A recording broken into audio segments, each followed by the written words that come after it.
to the Author to Authority podcast. I'm excited for today's conversation because there are so many misconceptions going around about how to use social media for business. And so if you're in that loop of, trying to just post and hope that someone contacts you and says they want to buy your stuff, well, today's episode is for you. I want to welcome Amanda Cahole. Hopefully I said that correctly. She's the founder and digital strategist of the Wolfe Company. She provides business owners with access to reputable resources, community connections, and trusted guidance education to start converting on social. Now, after working as a brand marketing manager in corporate, Amanda ventured on her own and took her love of digital marketing and she ran with it. From helping clients earn 10K from just 2 Instagram stories, 77,000 from one DM, and 28,000 social media launches, Amanda has turned many personal brands and service-based businesses into cash cows. Her efforts have awarded her 2 RBC, Royal Bank Canada. I'm a Canadian. I know what RBC means. Women of Influence nominations and a bronze in the 2019 Canadian Marketing Associate Awards in the Customer Experience category. Welcome to the show, Amanda. Thank you for having me. So I was saying, Amanda, ahead of time, I love it when I get to interview my fellow Canadians and entrepreneurs. I think sometimes people forget that there are entrepreneurs in Canada. We do have a voice. We do have experience in creating businesses. I mean, I love the concept of the American dream, but you can be Canadian too. Absolutely. There's a few of us kicking around. So, Amanda, this is your first time on the show. So I'd love for you to just take a little bit and just share a bit of your business story with you. How did all these things come about? Yes, and I'm going to try to condense it as much as possible because I feel like it's really been since day one of my career that, the path that I'm on now was put in front of me. I just didn't know it at the time. And thank you for the lovely introduction. So I had worked in corporate for a really long time, and I thought that that was going to be what I was going to do. I was all about climbing that corporate ladder. I'm like, I'm going to be CEO of one of these big companies, probably in the tech sector. And that's what I'm going to do. That's going to be my career path. But as I was going through the motions, I never really felt quite fulfilled in corporate, especially for large corporations. There's a lot of red tape, and I like to do things a little bit differently, and we'll get into, the way that I approach social in a little bit. But I'm not much of a rule follower. I like to experiment. I like to get my hands dirty and tinker around a little bit, especially in the digital space, because if there is a little bit of a mistake, you can simply delete it, or you take that as lessons learned to optimize in the future. So after working in corporate for a while, I realized not for me. And I think I'm going to take my chances and run with my business. I had a few clients while I was working in corporate, non-compete, no conflict of interest, of course. And I said, well, this isn't really enough for me to fully quit my job, but now is good as any day to just go for it and figure it out. Worst comes to worst, I'll find another job, whatever that might be, and I'll go from there. So I quit my job at the end of 2020, actually, when we were in full pandemic swing, and I was off to the races. And it's a funny thing when you let go of stuff that's not working for you, the doors that open almost immediately, like next day, immediate, or even same day. It's really an experience and an experiment in trusting yourself that you're doing the right thing and it's all going to work out. So I quit at the end of the year. Since we were in full pandemic swing, I looked over at my husband. We were living in Toronto at the time, and I was like, do we really want to be locked in this tiny condo for the next, I don't know how many lockdowns, because as you know, in Canada, we were really locked up. I think it was 7 times. Well, I mean, think about it, okay? I mean, what does every Canadian experience in winter? Flu and colds. It's Mhm. like it just runs through Canada throughout all winter, and then you add how virulent COVID was. I mean, we were just locked down all the time. My birthday's January 29th. So my 50th birthday, I had a Zoom call. My 51st birthday, I had my kids. Now, by my 52nd birthday, I went to a conference because I'm like, I need people. Yeah, I need something here. Yeah, so we looked at each other and I put up the suggestion of how do you feel about going to Mexico for 3 months? Let's try 3 months to start and we could go from there. So we sold a bunch of our stuff. We put everything else that we wanted to keep in storage because we were ready to just go on an adventure. And I was like, when we come back, we'll figure that out too. So we went to Mexico with the idea of only being there for 3 months. We ended up getting, and I say this in quotes, stuck in Mexico because all of the airlines were shut down. And I was like, well, there's no better place to be stuck. Let's continue this journey. We stayed there for 6 months total, made our way back to Canada, and we're rocking and rolling. And it was in this time that we were living in Mexico that my business had really started to take off. Even at the beginning of COVID, it was starting to pick up because a lot of people who had brick and mortar stores were looking at how they could take their businesses online. And that's Yeah. really where I focus. How do you build these communities online and how do you sell online through social media platforms? Not just how do I get 10,000 followers, it's how are we converting these followers into, either super fans or paying customers or even referrals for our business. So it really started to take off in Mexico. And I realized in that time I had taken a unique approach because remember, I'm not a rule follower. I wanted to experiment with things. I was paying particular attention to the Instagram algorithm because there's a lot of gurus out there talking about how do you grow, how do you get more reach, how do you get more comments. I wanted to go a little bit deeper than that. And it's like, how do huge creators actually build borderline cult communities through social media? And those spaces where it doesn't even matter what they're selling, their communities are like, I'm buying it, I'm picking up what you're putting down.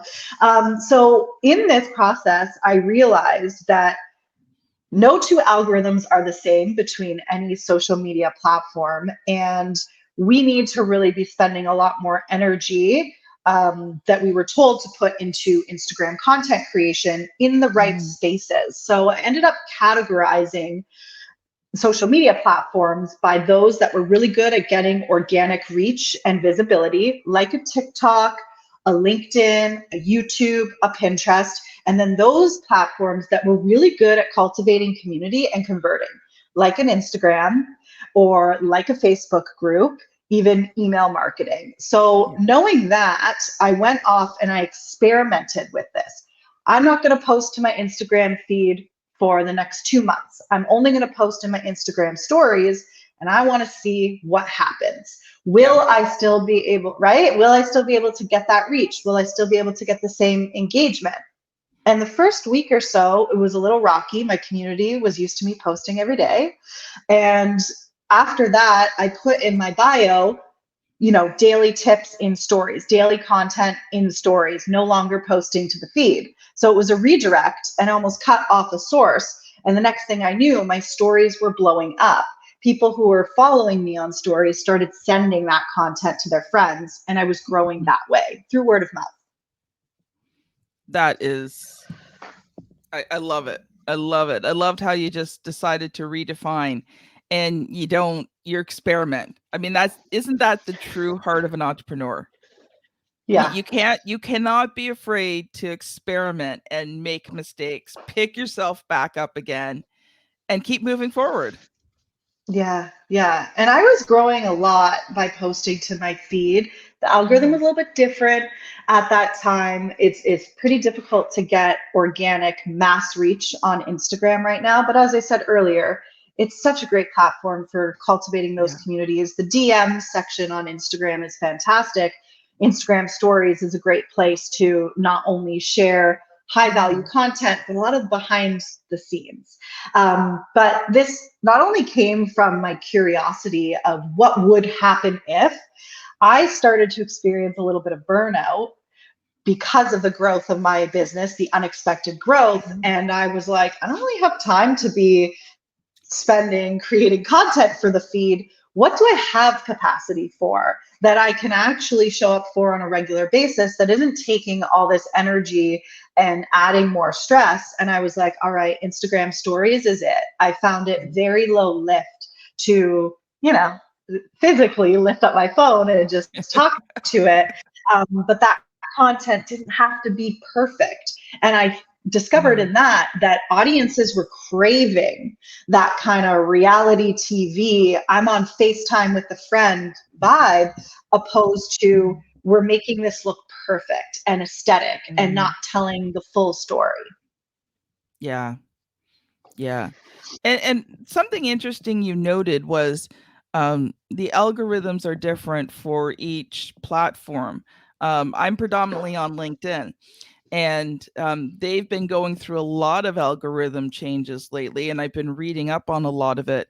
And their focus, they're actually taking the focus away from what they consider viral content, and they're actually now going back to a more they're looking for more professional content, because everyone was saying, oh, don't do articles because, but the truth is that's what LinkedIn wants. They created this new creator mode so that you could do these articles, so that you could be providing this information, so that you could present yourself in a professional way, so you could share things. So it's interesting to see how each platform has its own specialness. And I think that's one of the misconceptions. Would you agree, is that you can't post the same thing to every platform? Yeah, you can actually post, in quotes, the same thing to every platform, but it's still sliced and diced according to that space. And I love that you mentioned LinkedIn articles. So in all of this experimentation that eventually led to my signature strategy and method, which I call the Insta site, I realized that, if I were to Google your name, Kim, and you've got an optimized profile on LinkedIn, you also have an Instagram, you got a TikTok, you got a Facebook, all the socials. The first thing that pops up when I Google your name is your LinkedIn profile over your website, over any articles you were featured in, because out of all these social media platforms, it is the most credible. It leaves a paper trail. So even if people aren't using LinkedIn on a regular basis to create new content daily, they can still have a very strong online presence just by optimizing their bio on LinkedIn. And as they finally get more capacity to add more platforms and show up in that space, they can go and engage, as well create articles, because those articles are fantastic for SEO and those show up in search as well. And you can then slice and dice that content and create other pieces according to, the formats of other platforms. Yeah.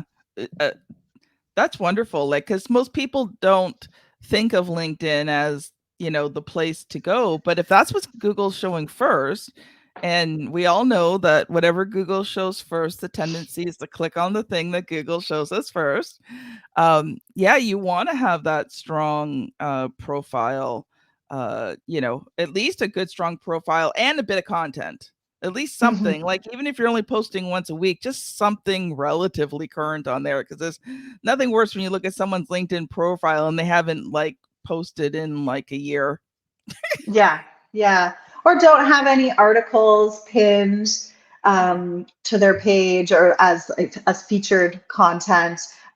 Even that goes hand in hand with, I would say, optimizing your LinkedIn bio is put up at least 3 articles and let those circulate in the background and work for you without you having to be physically present all the time.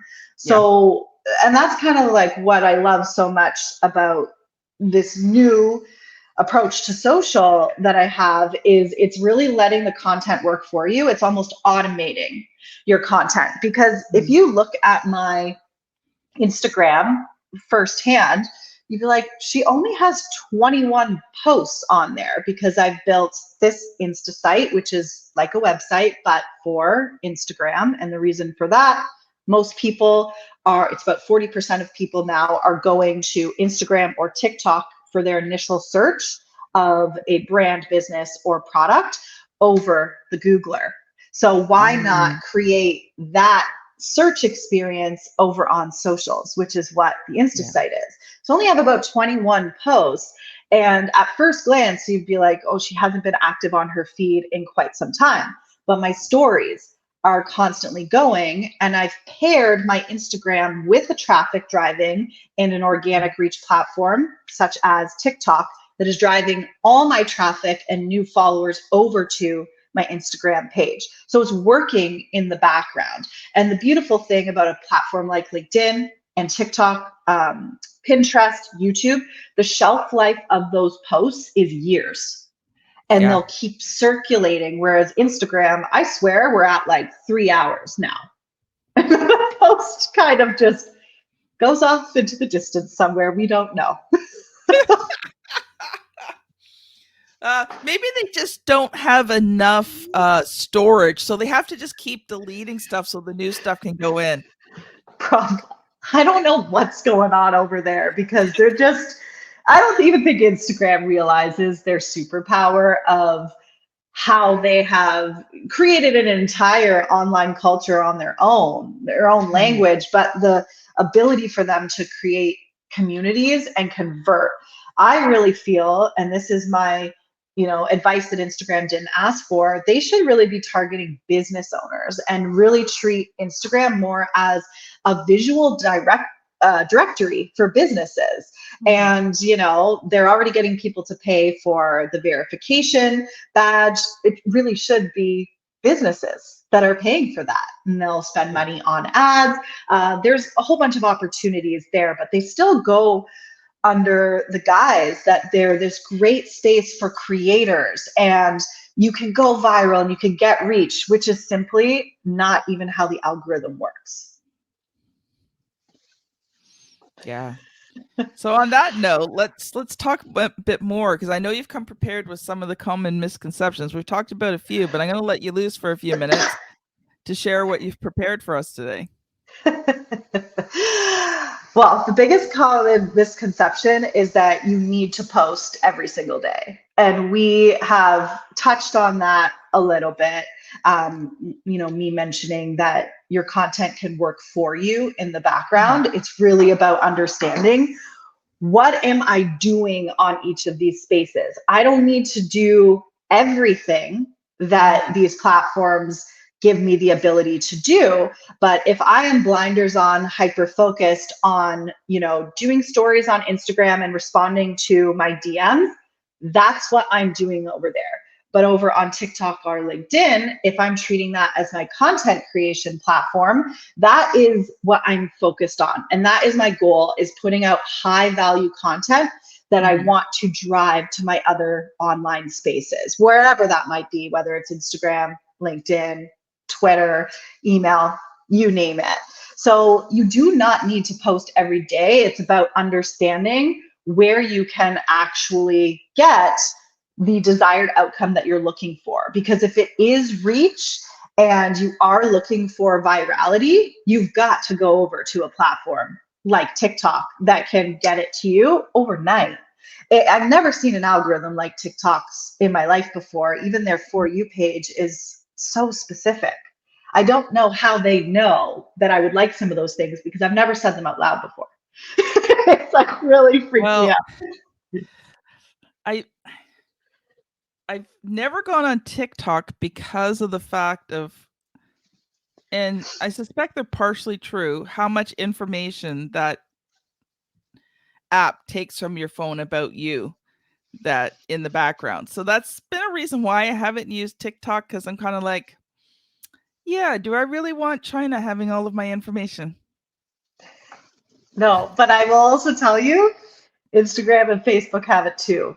Um, I know. so I know they're all doing something behind the scenes. So it's really freaky how specific the TikTok algorithm is, but it could be an incredible opportunity for business owners to find their ideal Yeah. client and find their ideal audience, because TikTok is so good at knowing, okay, you're in this location, you primarily serve other Canadians, or wherever you are in the world, we're going to show your content to people who have expressed interest in similar Yeah. types of content, and they do it within 24 hours. So it's quite quick, where you can spend years and years building that type of reach and community over on a space like Instagram. So that's my first common misconception, is you do not need to post every single day. It's being mindful of what are the goals and where can you actually get those outcomes from, instead of trying to be on this hamster wheel of doing all the things that's just going to lead you to burnout at the end of Yes. the day. Yeah. Yeah. And I mean, the other one, and this is kind of off of that topic, is that you have to be on every single social media platform, right? For a lot of small business owners, it's just not possible for you to Barely put, handle one. it's a lot. They're high maintenance, let me tell you. They are not that down for anything friend. Like, these are high maintenance platforms that you really need to prep with a lot of information and timelines and all that kind of stuff. So you don't need to be on every single platform. You really have to ask yourself at the end of the day, what do I have capacity to show up for, and to show up really well? That's the first question. Mhm. And what platforms actually complement my communication style? So if you can't tell from our conversation, I love video. I love talking. Like, you let me loose. I don't know how loose you want me to go, because I could talk for days about this. Yeah, I'm like that too. But I'm not so fond of writing.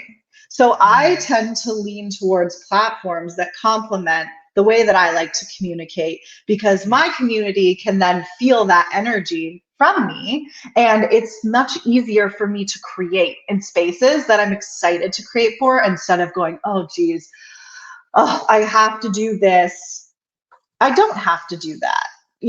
So you don't need to be on every single platform. If you have got one platform that is working as the traffic driver and bringing you reach and visibility, so let me list off a few that you could choose from: TikTok, LinkedIn, Pinterest. What else did I say in YouTube? there? YouTube. Yes, YouTube, your blog and your website can really work for that too. And then you've got one platform that is working to nurture, build that community and convert, like an Instagram, a Facebook group, email marketing, or even taking folks off of the socials and into a chat community like a Voxer or a Telegram, Geneva, Circle. There's tons of those platforms, even Mhm. Facebook group, a private Facebook group, subscription-based Patreon things. You're cooking with peanut oil. You Yeah. just need two platforms that are complementary, one from each category, and you can see a lot of success from that. You don't need to spread yourself so thin or feel like you need to force content in Yeah. areas that you're just not interested in. And the message will never come out the way that you intend that way anyways. Yeah, you see, I'm the opposite than you. Give me something to read. I don't want to watch videos because they take too long to get to the point. I want to get to the point and move on. And I mean, that's one of the reasons why I like LinkedIn. Now, funny enough, that being said, I mean, I do the podcast in video and, audio format, but my preferred is always has been writing. But I recognize as a business owner that, there's different forms of media for a reason. There's people who are visuals. So visuals tend to be videos and readers. Now, I'm not as much a a video person, but I definitely am a reader. You've got, podcasts for people who are audio. You've got communities for those who are kinesthetic, who need to do something, right? So with me, with the podcast, it was, okay, this is a form of content that I can put out in several different forms. And, I'm in the process of now going to be repurposing some of this content. We will have, this episode I think is going to come out in October, but we're recording it in July, but in August we celebrated the 400th episode of the podcast. So I got a lot of content I can share out there. But I think what you said there is key, is, have the one platform and that drives the traffic, and then have a place to send them to. And I love the fact that you mentioned more than just Facebook groups. The thing with Facebook groups is that Facebook owns them. Mm-hmm. And I have been in Facebook jail before. Mm-hmm. They still didn't tell me why they locked me up. They refused to tell me why they locked me up, but they locked me up for several days. So for me, I'd rather not. If I'm going to drive them somewhere, I'm either going to drive them to email, or I'm going to create my own community outside of social media, because I don't want to take the risk that you build this group of thousands of people, and then all of a sudden Facebook goes, I don't like you anymore, and shut you down. Mm-hmm. And that happened to me with my Instagram account. As I was growing, my Instagram account was disabled 6 times in the height of my growth. But I had luckily been bringing people onto my email list and into my membership community. And it didn't even matter that I didn't have an Instagram page at first, because the referrals were still coming in and I was able to communicate with my community. But at the end of the day, I was like, I have to get this back, because I teach people about Instagram. And this is like going to a dentist with no teeth. It doesn't make sense. So I need to have a profile. And I think I told Instagram that in one of the tickets and my pleas to get it back. And that might have been the reason why I got the account back. We don't know. But make it make sense. So yeah, it's crazy. I love that you talked about repurposing content, though, because that would be my third and final misconception, is that we think we need to create new for every single platform. Pick one platform, whether that is podcast, if you're doing long form video, even short form video, get it transcribed, or vice versa. Take that text and create video content or visual posts from it, and slice and dice and redistribute across whatever social media platforms you're using. Yeah. And there's this wonderful little tool called Canva. Yes. And if you're willing to pay for it, I don't know about the free, okay? Because I'm a business, I pay for it, but I think I only pay $17 a month. So it's not like it's a huge expense. But they have this wonderful little feature called resize. So, if you got this nice vertical thing and you need this nice square one, you just hit resize and you put the size you want. Now, you might have to readjust things just a little bit, move them around a little bit, but you don't have to recreate it. It's just, 3 minutes. Beautiful. I've got my vertical, I've got my square, I've got my banner, and it took me 15 minutes. You're off to the races. It's a beautiful thing. I will tell you, or bring an app to your attention, which might be great for repurposing your podcast content. It's called Munch, and it's an AI tool that will take your video content and they will pull out the key points and key clips for you. You just need to add the prompts of, I'm looking for 10, 30-second clips of the topics that are most relevant in this discussion, or the key points that were discussed throughout this podcast. Can you do that for me? Munch. And it'll spit out the videos for you. You'll have the closed captions on there. It's fantastic. It's also a paid tool, but worth it if you are doing a podcast. You've got 400 episodes to get through and to repurpose. So it's worth it. It's better than paying for a video editor and someone to go through that content manually. Okay. So you're not God, Amanda, but I think you just saved me, like, because this has been something that's been like, I'm like, I do not have time for this. So is it MUNCH, Munch? Yes. Yeah. Yeah. Okay. I am going to be checking this out as soon as we get off this, because I'm like, oh, that's just like, my brain is like, I like that idea. Just upload and let something else do the work for me. I can handle that. Yeah. Yeah. And it's not just video clips. They'll pull the audio for you too, if you wanted to have kind of the audio running in the background of some B-roll behind the scenes video, whatever it is. So it's really powerful. I think it's $50 a month or something like that. But That's nothing. you would be paying a video editor like 50 Way bucks more an than that. hour to do it. So yeah. And just like any AI, it takes a little bit of tinkering with the prompts. But Yes. I've been so impressed with how quickly a platform like ChatGPT, for example, has been able to capture and understand my brand voice to now spit out content that actually sounds like me.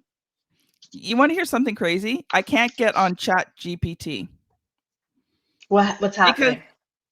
you have to create an account and open an AI, which I did. You have to now confirm your cell phone number. I keep putting them in my cell phone number and they tell me it's not a cell phone number. Oh, geez. So it won't let me access ChatGPT. I'm like,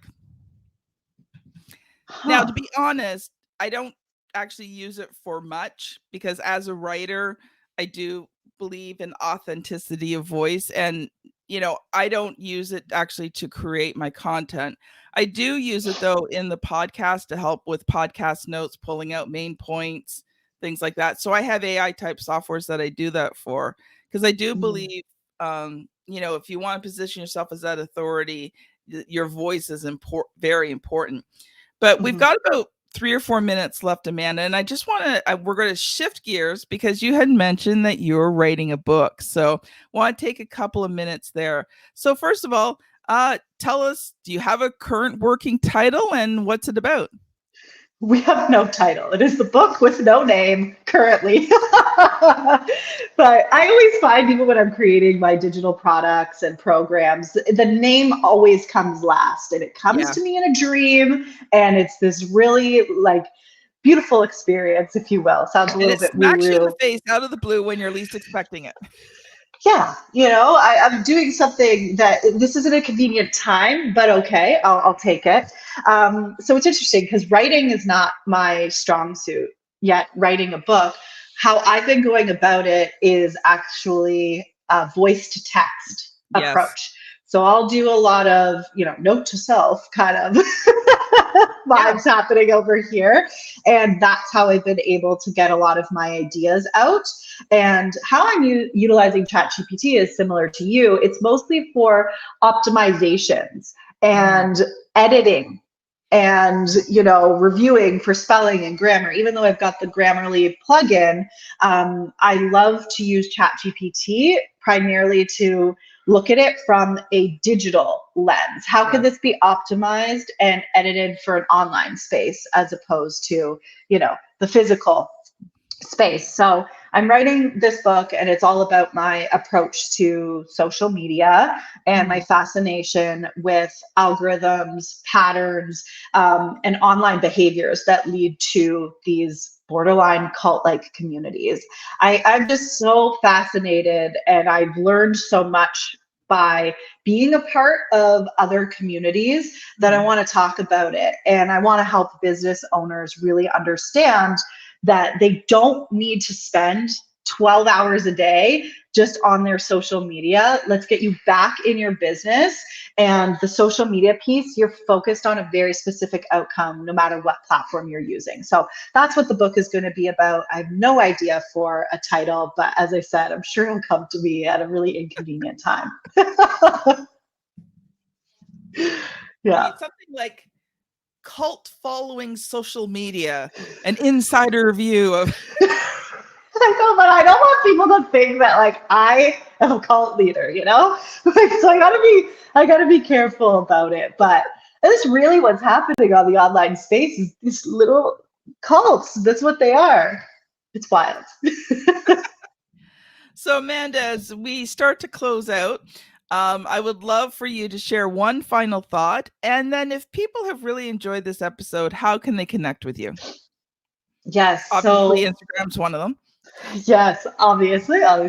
My one final thought is if you have got an idea that you've been sitting on, start putting it out there in whatever way you can. If that is voice to text, if it is writing, if you want to go and create content around it, do it. The online opportunities are endless right now. And the sooner you can get yourself familiar with the space, it's only going to lead to more opportunities down the road, whether you're an entrepreneur or you're working for a corporation. And if you want to find me online, you can find me on Instagram at thewolfe.co